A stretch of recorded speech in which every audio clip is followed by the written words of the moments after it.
So Tulsi Gabbard has decided she is not going to take the attacks from the mainstream media and mainstream politicians lying down. In fact, in this recent ad that she just released, she told her supporters exactly how she feels about the attacks on her and how her and her supporters should feel about these attacks going forward. Take a look. I know who I am, I know what I stand for, and I know my purpose in life and why I'm in this fight. I've been through battles before. As long as we are focused on our purpose of service, then no matter how many arrows they throw at us, no matter how many attacks they lob at us, there's no reason to be afraid.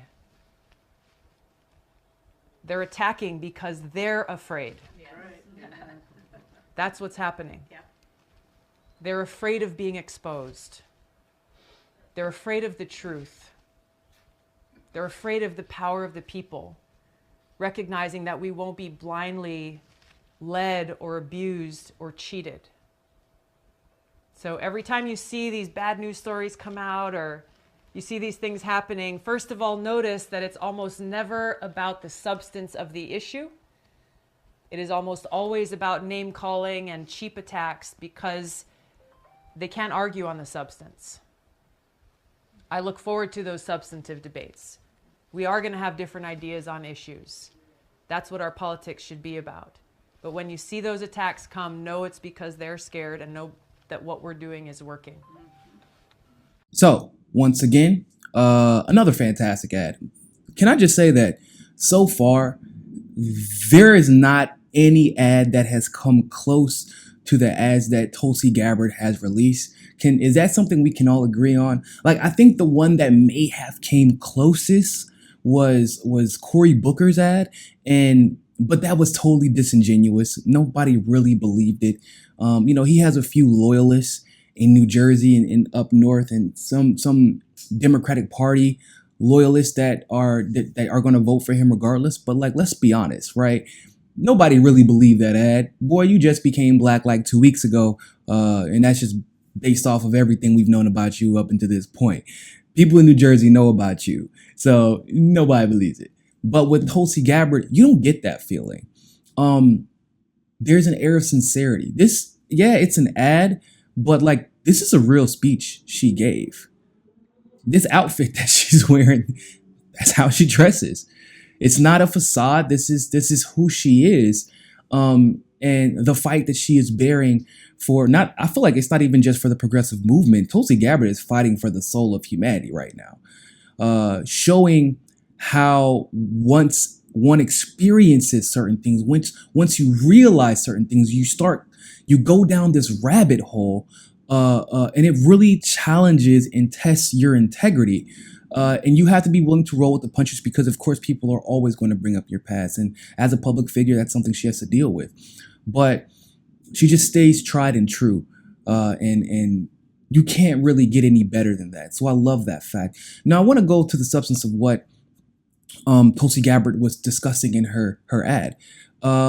If you've just begun following her, which I know a lot of people have jumped on the Tulsi Gabbard bandwagon, welcome. And so if you may not know exactly what she's referring to. So since Tulsi Gabbard has announced her campaign, which was about 3 weeks ago now, there has just been a litany of attacks that, for the most part, are extremely disingenuous. A lot of them are clickbait. A lot of them are coordinated. Just for a brief example, if you want to, just Google really quick Tulsi Gabbard, and then subsequently Google Kamala Harris and compare the top results you get. Every single result that you'll get back for Tulsi Gabbard is an attack article. And almost every single result you'll get back for Kamala Harris will be an article of support. But here's one thing that unifies both of those search results. Whether it's attacking Tulsi Gabbard or supporting Kamala Harris, none of the articles are actually substantive and get to the meat of the issues. They don't go into depth about their stances or how their past on these stances may have changed, why they may be lying, why they may be telling the truth. They just, the establishment does what it does, and they basically assume that Kamala Harris said that she supports Medicare for all. Now, therefore, she supports Medicare for all. But they don't talk about the fact that Tulsi Gabbard supports Medicare for all. They just say she's that she's Russia's chosen candidate, and therefore we shouldn't support her, which is really weird. But they don't go into detail about how that particular source that they used was actually guilty of trying to sway an election in favor of Doug Jones in Alabama. And it turns out that they may have had much more significant effect on that election than what people may have realized, which we'll talk about in a little bit. So I just want to give you a few examples, and it's only a couple, right? We know that there have been more than this, but I just want to give you a couple. I mean, one of them I'm actually very disappointed in, because the Independent tends to do pretty damn good work for the most part. However, very disappointed in this particular article that was written by Chris Ryota, but it's from New York, so I'm not really surprised. Probably writes for the New York Times also. So the article, it starts off by saying, this is the title of the article: "White nationalists and Russian propaganda machine throw support behind 2020 candidate Tulsi Gabbard."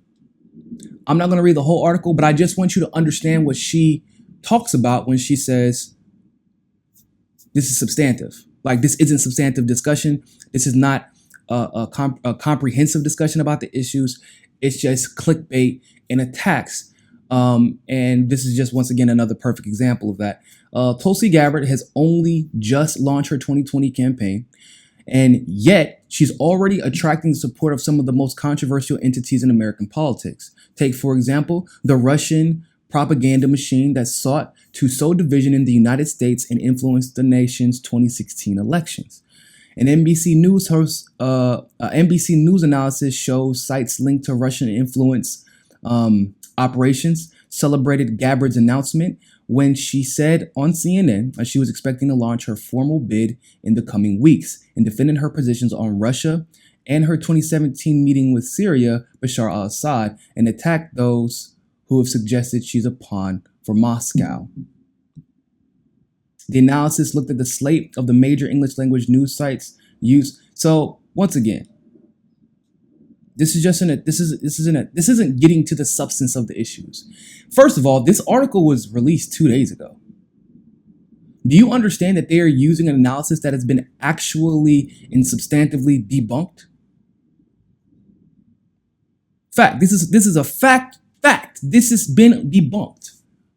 They briefly mention her. You see this? They briefly mention her stance on Russia, briefly mention her meeting with Bashar al-Assad, but they don't say what those meetings were about. Not even a little bit. They don't say what her stance is on Russia.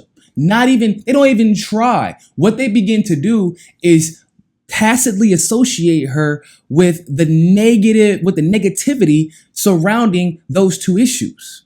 And they go into demonizing, Russia and RT and all these publications that actually produce their shows in America. But that's neither here nor there. They go into demonizing Bashar al-Assad, but it won't actually say what he did, because once again, the claims that he's gassed his people have been disproven, not by me, but once again by the psychopathic, bloodthirsty Mad Dog Mattis. He said there was no proof. He said it, not me. That guy's crazy. Now, once again, he did say he was going to find proof, because he's crazy. Even if they got to invent something, you know how our government does. But that's the point. That's just one example. And this is from the Independent, which does generally good work. But let's go on. We can look at this one from the Haaretz. Watch. Tulsi Gabbard claims Assad is not an enemy of the United States. Once again, clickbait. All this does is talk about Hawaiian Congresswoman Tulsi Gabbard, who is seeking the 2020 Democratic presidential nomination, is under fire for an appearance she made at a Sunday morning talk show in which she refused to denounce Syrian President Bashar al-Assad. And then they talk about the quotes from Tulsi Gabbard, where she said Assad is not the enemy of the United States because Syria does not pose a direct threat to the United States, which is a factual statement. I'm not sure if people realize that. Let's continue. Co-hosts Joe Scarborough and Mika Brzezinski then pushed Gabbard to clarify whether she thinks Assad is an adversary of the United States. And she said, and Tulsi said, we have to look who poses a threat to the United States, and which Assad does not pose a direct threat to the United States. You're an idiot if you think that Assad poses a direct threat to you. I don't know how else to put it at this point. I don't know. It's if you think that Assad poses a direct threat to the United States, then you're probably one of those people who believes that Israel is the victim with a whole nuclear weapon at their disposal and an army and billions and billions and billions of dollars of American money. Like, you got to be one of those people if you believe that Assad can somehow threaten the United States in any legitimate way. So she goes on, of course, to say, my point is blah, blah, blah. And what they don't do, once again, they directly quote Gabbard and directly quote Joe Scarborough, which is better, I guess. But once again, does it get to the substance of the issue regarding Bashar al-Assad and why Tulsi did that? Did they reach out to Tulsi Gabbard and ask her once again directly, why did she meet with him? Because what they don't talk about is the fact that she didn't go to Syria to meet with Bashar al-Assad. She went to Syria on a fact-finding mission, and Bashar al-Assad invited her to meet so that they can maybe hash out and maybe she can come back and explain exactly what was really happening in Syria. They don't talk about this. Now, Tulsi Gabbard is right. She says that they don't talk about this because they are afraid. They are afraid of the truth. Because once we get to the truth of these issues, once we get down to the nitty gritty, and if they ever were to publish the reality of what we are dealing with overseas, what we are dealing with as far as a propaganda machine here in the States, all hell would break loose. You may see a legitimate revolution, not unlike what we've seen with the yellow vests. And it may be a little more violent if people really knew how bad we are lied to every single day. The lies, when I say bad, I mean that the lies aren't good. They're not even trying anymore. They're not even trying anymore. Literally, they just try to claim that Hezbollah has found its way into Venezuela, bro. Come on. Really? That's where we're at, Pompeo. This is the stuff that Tulsi is talking about, which is they don't talk about the fact that she swore down the Venezuelan coup that we're trying to establish. They don't talk about that, do they? I wonder why. Maybe because then you'll find out that Yan Omar, one of the more popular new congresswomen, and one of the first Muslim congresswomen, one of 3, I believe. And oh, by the way, Yan Omar's counterparts have also sworn down the coup in Venezuela. But they don't want to associate Tulsi with the popular politicians that actually see eye to eye with her. They don't even like associating Tulsi with the Bernie Sanders movement. They don't like associating Tulsi with Alexandria Ocasio-Cortez and Susan Sarandon and all the people who are indeed popular, because Tulsi has already tapped in to that movement a lot already, right? So she has increased her Twitter following at this point by about 11 to 12,000, give or take a few hundred, in about a week and a half, 2 week span. Every time she releases a new ad, it gets more and more views, and she's released a bunch of ads in the last couple of weeks. She's released a lot of videos in the last couple of weeks. Every time she steps onto the scene, every time they try to bring her on to the mainstream media to belittle her or denigrate her or berate her with nonsensical questions and attacks, she handles it so flawlessly with just, I mean, the way she is the embodiment of grace under fire.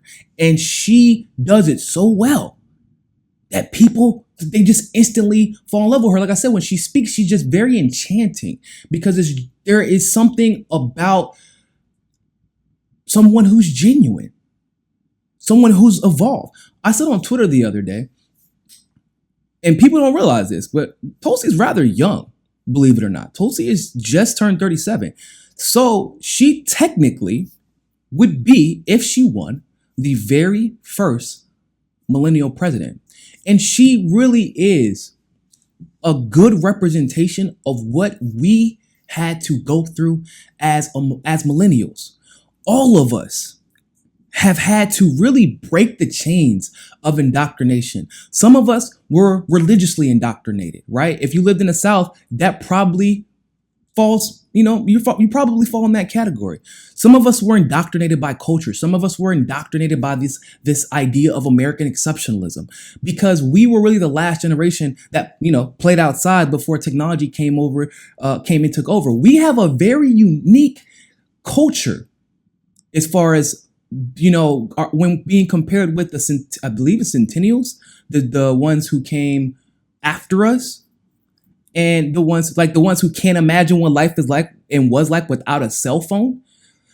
And then the older generation, who is kind of like way out of touch and way out of step with everything, right? They're the ones who indoctrinated us, because our parents kind of they really kind of capitulated to what their generation told them was fact or fiction, but they didn't really take an active role in trying to I'm not saying all of it, but this is generally how the millennial generation was created.